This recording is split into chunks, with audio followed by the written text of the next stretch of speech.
சாப்பிட்றா. இப்போது நம்ம ட்ரை பண்ணலாம். இது சின்ன பீஸ், இந்த சின்ன பீஸ் பிகாஸ் இது சம்மர்னால அங்கங்கே கட்டி வந்துடும் நம்மளுக்கு.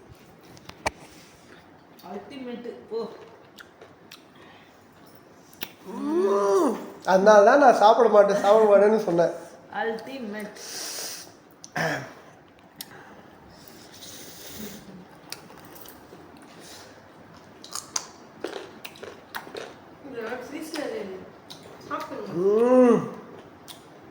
நான் கை வைக்காததுக்கு ரீசனே தான்.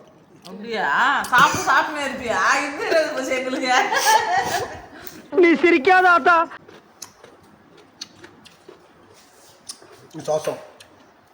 இந்த சீசனோட ஃபர்ஸ்ட் மேங்கோ வெளில ஆசம். சாப்பிட்டே இருப்பேன், பட் கட்டி நிறைய வந்துடும். அதனால் ரெட் லைட் ஏறியக்கூடாதுக்காக இதோட ஸ்டாப் பண்ணிக்கிட்டேன்.